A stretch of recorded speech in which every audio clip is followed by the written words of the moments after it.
What the fuck? Fucking robots. It's like iRobot. What are you talking about? Are you just being notified that we're recording? Yeah. I never knew it did that. When did it start doing that? When people started surreptitiously recording people and fucking them on the internet. That can be the start. You clever girl. All right. Girl. So joined today by special guest Johnny Sins. Zachary Higginbottom with his new hair. What's up, boys? So, man, let's kick it off. Topic for today is going to be, what are those things that you do in your practice as a coach? You believe it, but you can't prove it, but you do it anyway. Scott. I had to think about this one a good bit. I don't know how,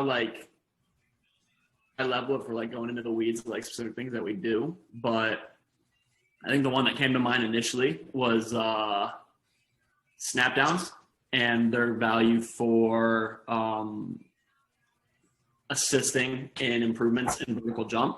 I don't believe they provide a developmental stimulus, but I think the benefit is more to do with the motor patterning and learning how to sequence their jump and utilize their arms in a rapid eccentric counter movement to create their output. That being said, I think done in isolation, they're certainly not going to warrant any sort of improvement in outputs pertaining to any sort of jump. But I think done as part of a warm up to prep their bodies, teach the technical sequencing of a counter movement jump, and then eventually be progressed throughout the warm up as they go longitudinally. I think there is value in assisting with more of the motor aspects of what they do from an output standpoint. We're going off topic already because I'm straight up. I think snap downs are hot trash. But here's the thing. Why would you say, what do you think snap downs do? I think putting it all together with teaching them the arm patterning and then getting them to load into that bottom end and then teaching it and coupling it with the counter movement jump, I think it assists in teaching them how to create a very rapid counter movement. Just for me, watching a lot of kids, when you have them go do a vertical jump on a vertex, you watch them do this touchy-feely, they're not sure what to do with their bodies. And then from there, they just kind of go. And I think there's some technical low-hanging fruit there to be derived from teaching them how to use their arms to assist in creating kinetic energy into the floor that they then utilize to create output up. Do you think that it would do a better job teaching that than practicing the skill of jumping or modifying the skill of jumping to exaggerate the error that you see? Say that again so I can answer it the right way. So if, for example, one of the things that I've just not done a 180 on, but think about the older I get, the more I trim. And snap downs is one of the things right, what does this do? And the reason that people usually cite is you're teaching landing mechanics and alignment and blah, blah, blah. If you look at the alignment when people land, it never happens like that. No, yeah. I think the landing idea is bullshit. So yeah, that's the thing, you're teaching how to load the tissues properly. Coming to an abrupt stop is one of those things that actually increases the forces acting on tissues. And obviously if you're trying to mitigate for injury risk, you're trying to reduce load on tissues. So it's one of those things where they always find a way to roll. I was watching a video today, actually, Johannes Vetter, the javelin thrower. Mm-hmm. Yeah. When he threw 97 and when he threw 96, he blocks with his front foot, he throws, but he never actually lands on his foot. He always falls onto his belly. And that's one of the things I think he just does naturally to keep the movement going and let the energy dissipate rather than try and load. So that's one of the things that I think for me in the last year with snap downs, it's right, well, it's not mitigating for injury because you're not teaching the strategies that mitigate for injury risk. It's not necessarily, to me, teaching people to jump because I think it's Daniel Cadillac, his name is, we're talking about with do drills make you run faster? And his point is basically, well, no, because part of running is putting all the pieces together. So it's really going to be variations of the running action that push you towards one or another fluctuators that actually transfer. So it kind of makes me wonder, like, you know, if you're doing just the lowering portion of a jump, is it going to teach you how to lower and then reverse it into a jump? Because you remember Jay was saying the other day, like, depth drops do nothing to make you a better jumper in his experience. And it kind of makes me wonder, not to shit on your idea, but like, if you do that with a fraction of the intensity, is it going to transfer any better? I agree. I'm completely off topic. I apologize. I agree. I think people who use it in isolation as like, this is going to improve landing mechanics, improve jump mechanics, I think that's a fool's errand. I said it. I've said it publicly. Yeah. And, but I think as part of like for me, the value is like what I kind of alluded to with the motor patterning, and then getting them to begin to move faster as part of like an activation series during a warm up. Yeah. And then more longitudinally, initially teaching them the snap down position, then having them jump out of it and starting to kind of couple that with that sequencing, learning how to use their arms to get into that rapid counter movement and create that output in conjunction with the jump. Because you do it in isolation, you're not putting the whole thing together. It's just a drill that's done, but it's not ultimately going to have the transfer that actually doing vertical jumps or putting it into shaping the drill environment in a way that you can pattern that or the mechanics you want to see within the drill itself. But it's also one of those things to where I don't want to, especially with the athletes I work with, I'm not going to take time to practice the vertec with them. Yeah. Because it's one of those things that I want to, sort of develop what I need to develop within what they need for their sport, and then come back and test what we do sequence itself into them. Morris just called me. Just hung up on him. Huh? Graham Morris just called me. Just hang up on him, sorry. So yeah, that would be my thing, that I do it in my warm-ups and I look to progress it longitudinally. I can't prove that it works, but I feel that there's some value to be derived in conjunction with a plyometric program that progresses, obviously, in line with a lot of things that we've done developmentally. You just realized that you train athletes for a living and I do nothing of the sort. So in classic internet keyboard warrior, I just called you out. Zach, new hair, bro. How you liking it? I feel silky smooth. I feel aerodynamic. Yeah. Yeah. I feel like a warrior. I feel like I could take on the world right now. Just one shiny chrome dome at a time. I'm just like one glare away from taking over the world. You got new hair, one new hip. Once it's the other one done, game over. I'm telling you. Is it a disadvantage though that you've lost the use of one of your hands? Because now you have to leave the house with a stick to beat away all the hose. I don't know. Well, I'll guys let you know how tomorrow goes. Most of them are fighting over chicken on a stick and cheese biscuits and bacon biscuits at Chevron versus guys. So. The Mississippi Michelin star. Oh yeah. Eateries. That is the world I live in right now. What's something you do that you believe it but you can't prove it? Honestly, you guys are. Bro, if there's a sport that does a lot of shit that they don't know the reason why they do it, or like they can't prove it, it's football.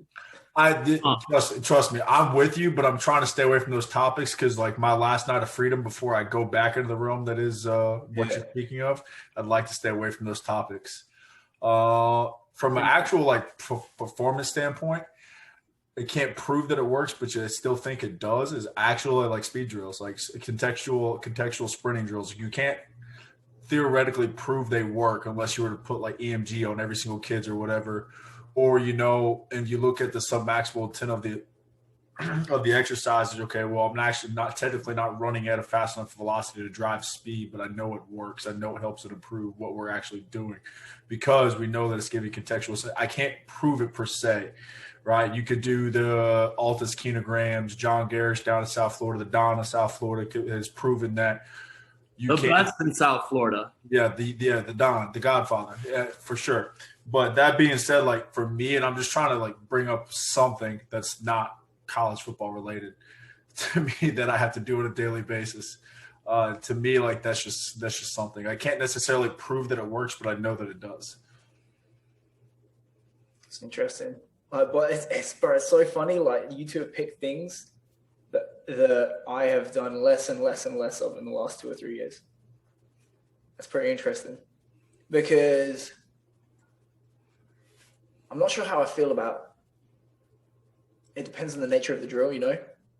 And I'm not sitting here saying, oh, I'm spending for like me and TK talk about this all the time. Like I'm not saying I'm gonna spend 30 minutes doing drills. No, like you can ask TK or anybody that's seen one of my like session when I take a kid through a session. It takes me 15 minutes to get through their entire from the time I start neck rolls with them to the time we get all the way through our drills. It takes 15 minutes.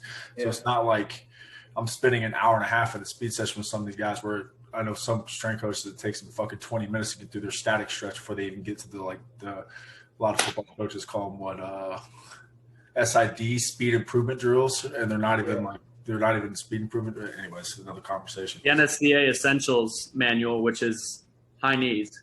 Oh my god. Yelling fast feet. I've never heard of it before. SIDs. I've never heard of it. It's never mind. I'm not going down that avenue tonight. I'm not doing it because I'm not drinking. You know what it in my mind is it's almost like a multivitamin or a multivitamin. What it is it covers your bases. You know, if there is like a tiny chance that you need it, it covers your bases. And like you said, it takes 15 minutes. But if you ask people to be optimally healthy or like just be healthy without taking one, most people could. That's how I feel about drilling. Most drills now in speed.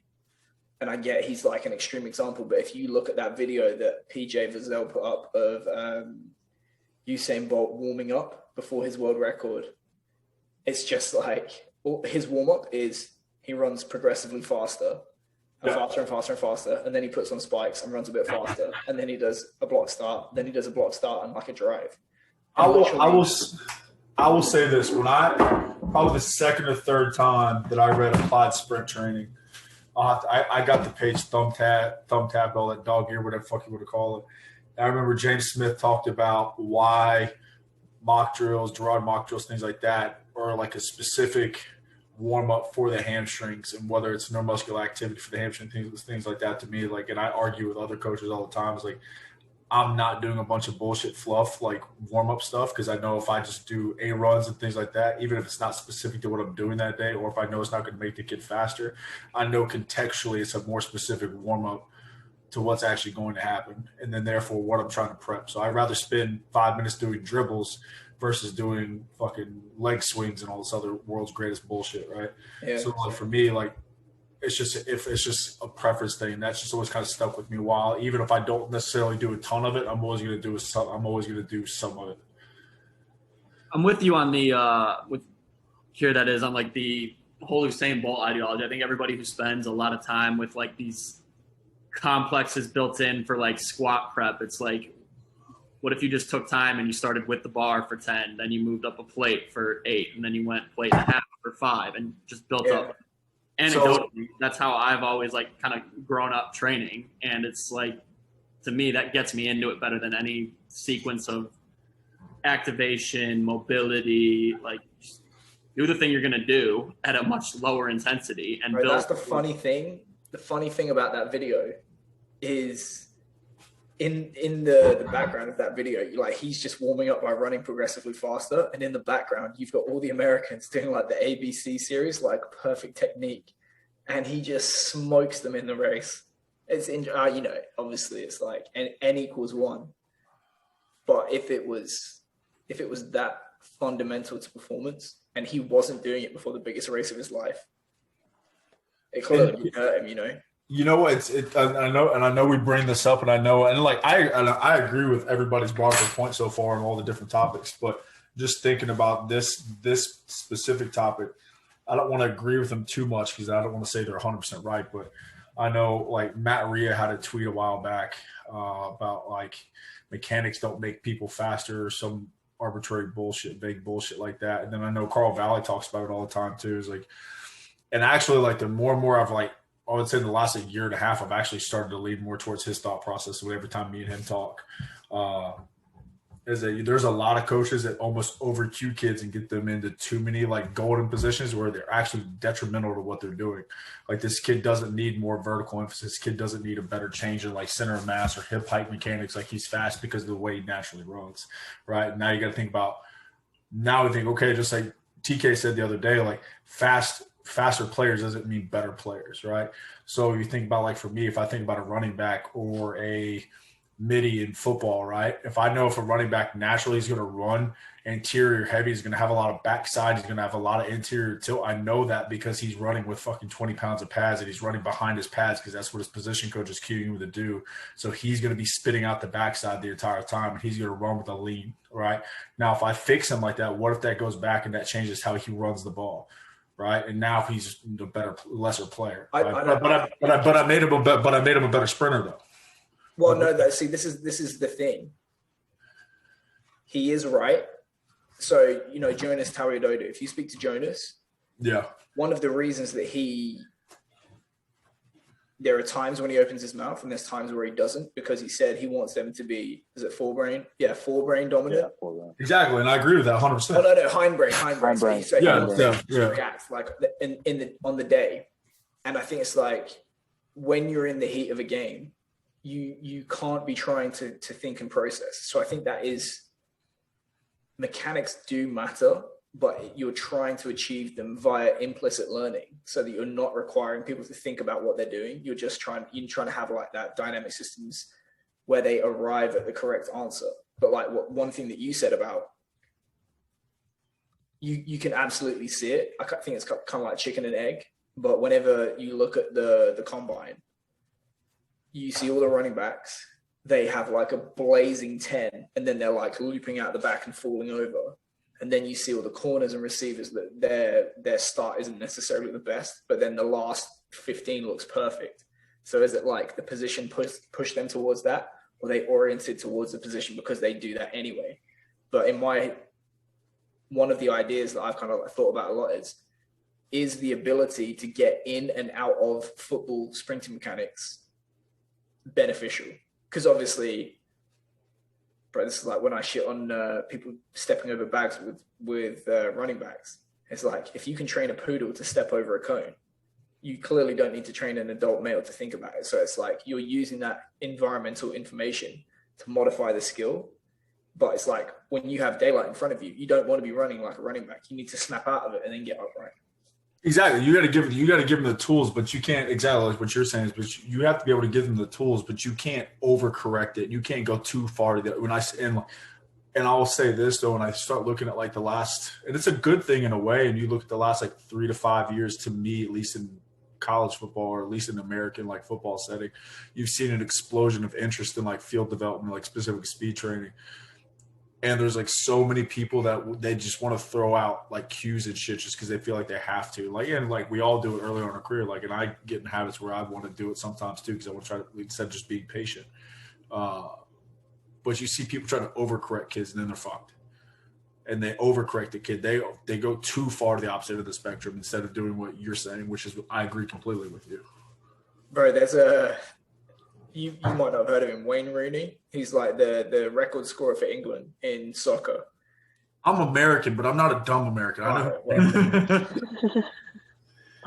When I was still at school, he was playing in the Premier League and just like wrecking it for Everton. And I remember when he started playing for Manchester United, I was working at a pub and I'll send you the link. He got this ridiculous goal against Newcastle United. And they said, "Oh, what was going through your mind when you scored that goal?" He goes, "Oh, kick the ball as hard as I could." Was that the one he scored from like damn near midfield? Yeah, probably.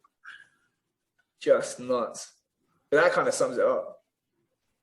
I think some of it might be like skill master as well. Like if you're Usain Bolt, you don't really need to do other things to break down the skill of sprinting because like you've mastered that already, and within your physical realm. Yeah. And as far as like what you're allowed to do physically, it's like you see it.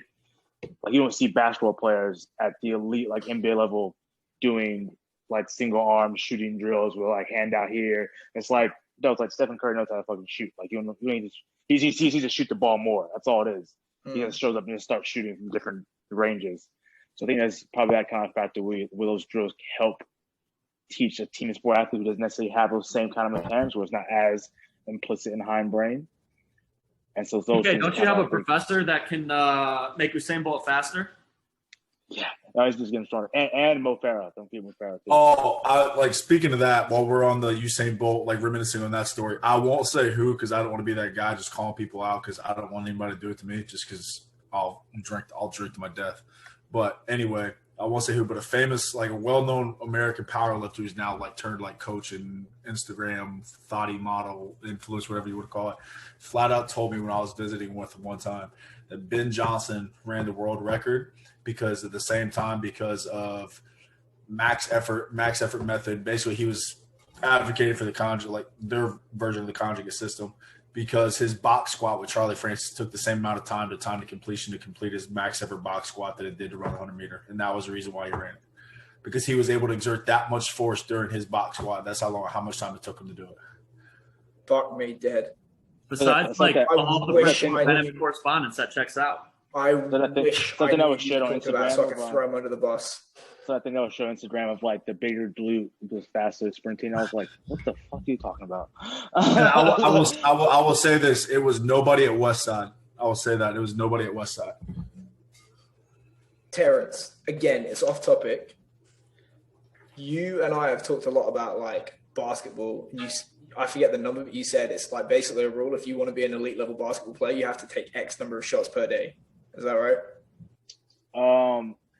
It's not. Yeah, it's almost like an unapplied rule. So like, there's this thing people say of like you need to be between, I think upwards of close to 350 plus shots like probably a day, but on average, like you see these. I've seen these skill trainers, quote unquote basketball skills trainers, like they have guys do a million. I mean, you see the same thing in soccer too. They do a million dribbling drills, pick up a cone, use two balls. It's just like that's not basketball. Like here's the question. Like, it'd be an hour session. They take 60 shots. It's like, bro, like what are you doing? Like, so here's the question. If you've seen that video of Steph Curry, he gets like 123s in a row, right? Yeah. If he can do 10 in a row, for example, it's clearly in there. You know, he's demonstrated if he can do 10 in a row, he can do, you know, he can clearly make a high percentage of his threes. If that's the case, and he's not making threes in a game, it's because of other factors unrelated to, you know, ball and basket. Yeah. Why is it that kind of thing about you have to make this many shots a day persists if the likelihood is that for most guys at the elite level, that's not the limiting factor? Is it just a force of habit, or? I think it's a lot of it's a force of habit because that's what like the practicing the skill of shooting. But there was something I heard like it was like Gilbert Arenas and like Kobe like in an interview and talked about of saying like the thing that changed them from like when they got to the NBA was making every drill more actual game like. I think in Gilbert Arenas he stole it from Chris Mullin. He like wear a hat and he taped like basically a picture of someone's hand under the hat and he'd shoot with that because like in the NBA most of the time you take a shot with someone's hand in your face. And so basically you could always see his image just above his eye line of like while he's shooting of someone's hand. And he said it when it came to like actual game, having defender in the face didn't mean anything because he had seen it a million times already. Yeah. Like from that sense of like just the actual hand and like blocking your vision. And Kobe did something similar, like where he'd always have someone kind of reacting to him. And it would be rarely to see he'd do like some move to the basket a million times, like do this 20 times on this side, 20 times on left side. Kind of what John Danaher said on our podcast of like volume, like don't worry about the volume. Trash. It's like it's about the learning, not the volume. Yeah, and like you should be reacting to something. So I think the general just getting the ball up, I think it's just a force of habit. And it should be an argument made for because you get so many chances in basketball, and you have 82 game season in the NBA, and then you may take, if you're a star, maybe you're taking 20 shots a game, 20 plus shots a game. So I think maybe just that force of having the game, just lots of reps in. Similar to what you see in baseball with swinging. So on average, you may get 4 swings in a game, but guys may take 150 swings in a cage in a day before they get to the game. But then you have other players who hit better or just as well, who would take 7 swings in the cage and like, I'm done, I'm good, I know what I need to do. And so I think a lot of it's going to be that mechanics factor of it when it comes to just general shooting. And they can understand and feel like their mechanics, then they'd take less time. As opposed to someone maybe he needs to you're deepening the attractor wells. Yeah. All right. Interesting. I'm going completely off topic here. JJ. This was a hard one. I think the only thing that really sprung to mind, the same as what Zach was saying, was sprint drills. But then, like you say, I'm probably similar in that I've gone away. Well, I don't coach anymore. So I went away from doing them, kind of thing. Especially with Stefan, because Stefan's so like reflex driven in motor learning, isn't he? Yeah. So I think he likes to like isolate things and break them down a little bit more. And I probably would sit more to the end of keeping things as a whole. If that makes sense. Yeah. That's the only thing really that I could think of. Something that changed my mind on was that like the value of sprinting of accelerating from a dead stop, and I just don't see it like in which a sport starts from a dead stop, like in American football. Like I don't think it has that much value in a nonstop continuous sport. I think it's just been more time running from a moving position, like doing a drop in. But that's something. Right, even then, like most positions in football aren't doing it from a dead stop. Yeah, but there's less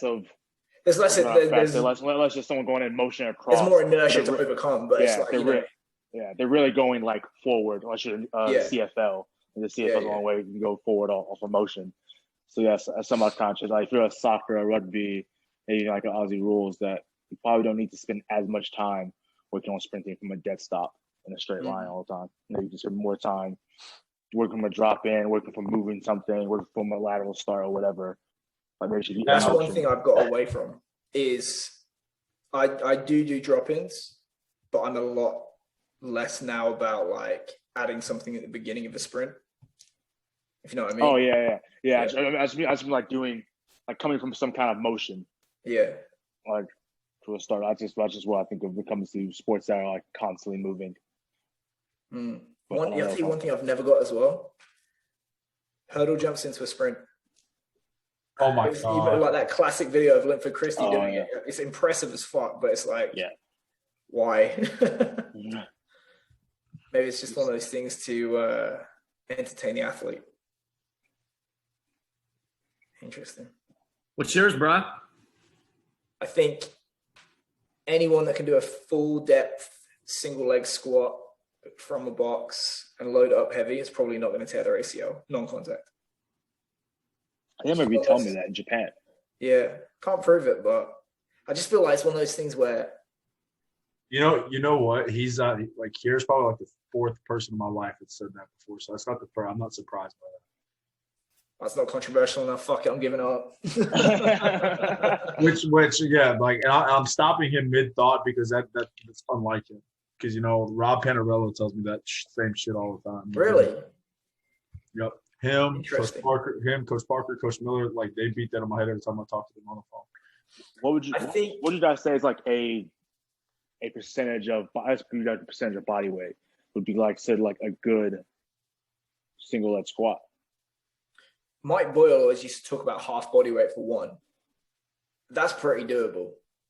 To be honest. Off a box, like single leg squat off a box, half body weight. That's vests plus dumbbells. Oh yeah, true. I was thinking about it. So in terms of, I got that kind of mobility. Like, so if you're looking at like his like quality movement, like what is the definition of like a good like qualifying like single leg squat for him with that number?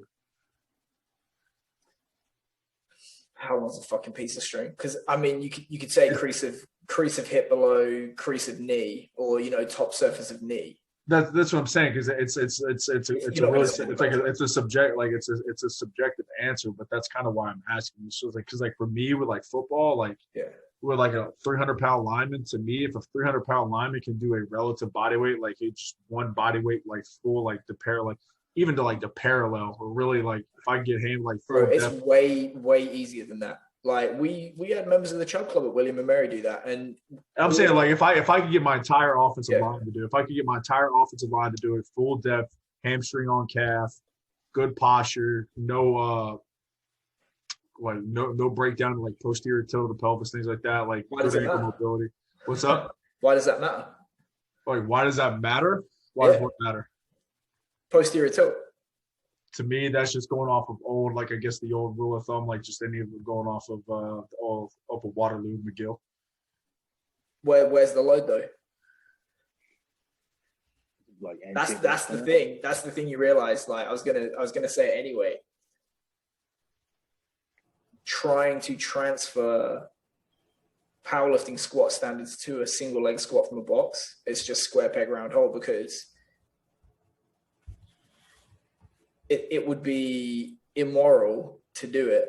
But I guarantee you, if you let everyone squat with posterior tilt barbell often enough, people would get hurt to the point where they would learn not to do it. That's why we teach it, right? Agreed? We do it because people get hurt and people learn their lessons. It doesn't happen in single leg squats because there's just not sufficient load there to result in any kind of damage. Oh, you're talking about the load of, okay. Yeah. So the load acting through the leg relative to the back, they're much closer on a barbell squat than a single leg squat. And this is why it's such a weird one. Mike Boyle's math is wrong. Especially when it comes to Bulgarians, which I know he doesn't like to use the word, because that back leg is making a big contribution. But when I think Alex Natera did the math, but if you look at it, something like, the shin and the foot is something like 12.5% of body weight. So you're lifting 87% of your body weight on one leg. If you do that and you start to add load, you in theory, you can stress the musculature of the leg much more in a single leg squat than you can a barbell squat. But given the choice, I would still back squat people as well. But the reason I don't have the ankle mobility for a single leg squat over bars. There's no slant board big enough. yeah. Well, this is where the posterior tilt comes in. People will do that a little bit, but I've been thinking about, why do I believe a full depth single leg squat? So an exercise where you're having to think about it, it's under conscious control, it's slow, it's up and down weightlifting. Why would that protect you against an exercise where there's a valgus moment about the knee that's rupturing a ligament in the first 40 milliseconds of ground contact, because they're so distinct. And I don't know if it is when you're in single leg stance, the adductor and the abductors have to do much more of a stabilizing role for the knee than they would in a bilateral squat. So I don't know if it's that co-contraction of adductor and abductor, that skill, once you start to get that, transfers to on-field movement. But it's just one of those things where, I don't know, is it maybe I'm kidding myself, but it seems to me that athletes that could absolutely bang out single leg squats never had any kind of issues with ACLs. It could just be they were predisposed to both. But I will say this though, with all my lower limb return to play guys, just going off your conversation, if they I don't graduate, I won't graduate them to much more progressive single leg exercises till they master the single leg squat. Till they can go to a full straight leg, hamstring on calf, heel touch on the floor, control. They can do set to 5. I won't progress them to a more advanced or loaded single leg exercise. That's just me. But. So that's based on I think it was webinar 36 that I did for Strength Coach Network, strengthcoachnetwork.com. Try it for 24 hours for $1. But I talked about I called it advanced strength and power methods, but one of the things again that I believe but can't prove, most of the key actions that people are interested in improving on the field of play are way more isometric than they are concentric. So hitting, cutting, sprinting,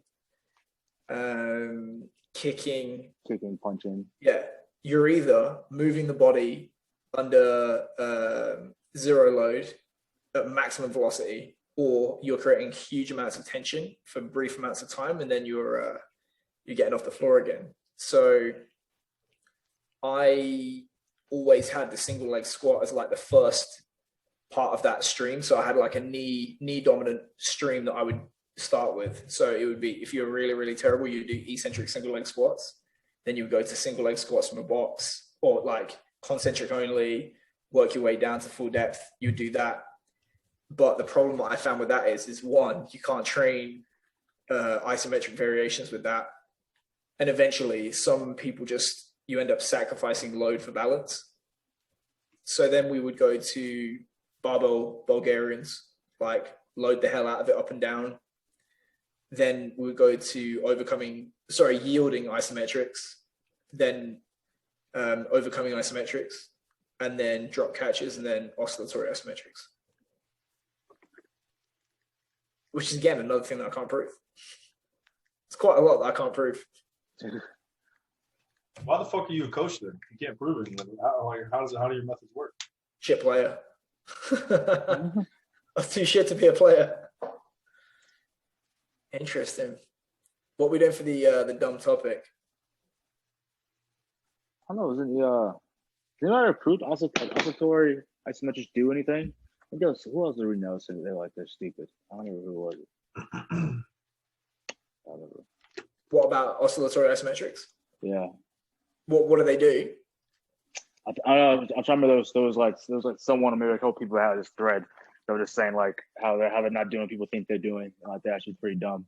But I don't remember now. But whatever, it doesn't matter. Well, I mean, one of, again, it's an outrageous extrapolation because as good as a book as Triphasic is, the case studies are, not that, I mean, peer reviews have their limitations. Peer reviews are not everything. But looking at Cal's work, he extrapolates out quite a bit in the book. But I can tell you what I think the reason is. So everyone is going to agree that there's a finite limit to the velocity that you contract at concentrically with a given load. All right? Yeah. And obviously you want to make that as fast as possible with concentric resistance training. But if you have that force trace of the V that he talks about, you want that to be the sharpest V that you can. One, because you're creating way more eccentric energy that you can then store and transfer in the concentric. And you want the amortization phase to be as brief as possible. One, to take advantage of that, and two, from a tactical perspective, the OODA loop, you force your opponent to reset their loop faster when you're, if you imagine it as like a sidestep, you're going into the sidestep, you're stopping, and you're going again. The sooner you can change your mind and cut back, the faster you're making the other guy reset their loop. So if for a given load, your concentric is limited, what are the only two things that you can do to make that V sharper? Drop faster and switch between contraction types faster. So you're practicing the other two pieces rather than the concentric. And he talks about in the book, like with is it Matveyev, where speed of relaxation was more of a distinguishing factor between elites and sub-elites than speed of contraction. Someone I've tried before with it was like it would take 40% of a bat squat max, and what we did, it was like 5 second efforts with like a 60-second rest. And it was just literally, and it was like short, it wasn't full depth, it was up down as fast as you can in like a 6-second effort or something like that. It was like a 40% of a max. That's one thing like with me that I've tried to think more about and try and be systematic in what I do, because one, you know, like tantrums with a Swiss ball. Yeah. That's what I think they are. But it's like, do you do inner range? Do you do outer range?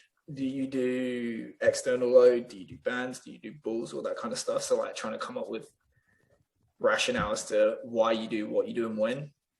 I haven't figured it out yet, but you know, the second year I was in Japan that you weren't there, I kind of thought about some of that stuff in the first year, and I really tried it out in the second year because I knew I was going and I didn't give a fuck. But I was trying to find out like all different kinds of oscillatory isometric exercises for the different streams. So then, you know, the back squat one is easy. The knee dominant is easy. The hamstring ones is easy because you just end up doing tantrums. Pressing, easy. We had a bunch of torso ones in there. So like plank with perturbations, same with the side plank. It's just difficult to quantify though. Yeah. You can go like down a deep hole with it as well, but like with neck stuff. But that's one of the things that I think in return to play, that's one of those like intangible things that guys are really rusty with, and they're lacking when they come back to the game, even though you have all of the traditional metrics to be like, yeah, they're ready to go. Yeah. Well, that's because like you get two situations. You get one where you get guys that are doing it and they don't know what the fuck they're doing. You guys don't know what the fuck they're doing. So they never, like, guys never get to that end stage or realization phase, so to speak.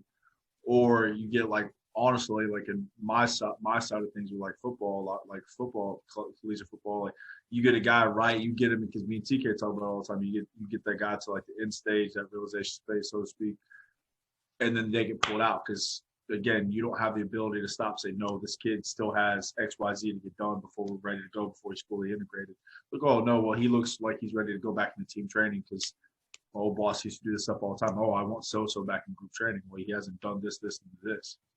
Then again, then it looks like to what you're talking about. And then the kid gets re-hurt, or it takes him a month to reintegrate, look like his normal self, when realistically, if they just would have let him keep doing a couple of things, he would have been there on day one. That's why you always tell them you add an extra 25% on what you tell coaches. Always. I always hated having I used to always try to have return to play. If we're doing stuff on field, I used to always have them try to do it either before coaches are there or after coaches are gone. So I know the moment they see the person on the field, they're like, oh, like they're ready to play. It's like, no, they're not. No. It's like somewhat that happened a bit here. Like a player was doing, I said, like it was preemptive, like predetermined. It was like speed section, but closer to like more really change direction. So she was running lines as she was running the game, and like we were doing it at high speeds. One day of it was higher speed, another day was higher volume. And coaches saw it both times. Like, oh, that stuff's harder than what we're doing in practice. I'm like, yeah, but it's not practice. I'm like, there's no ball involved yet. She's not reacting to anything. It's me. Yeah, it's me saying you're going right this rep, you're going left this rep, we're going to the other side of the field, right, left, whatever. And so like so I'll try to schedule it before either we're done before they're out there, like the player's finished, or they do it after. So it's such a difficult out of sight, out of mind, tread though, because mentally you want to give the athletes like that, being alongside their teammates and like looking at them training. Yeah. I used to kill me in Japan. It's like Sappuccino Island. Yeah. Just isolated. Right. I mean, all by myself. Like 5 stationary bikes, literally watching a TV in the gym. I was like, what the fuck is going on here? Good Lord. What a positive note to finish on. Zach, question for you. If you had to pick an online platform to distribute training programs to your athletes in an efficient and manageable way, which one would it be? Team Builder. Perfect. Go by Team Builder. Thanks.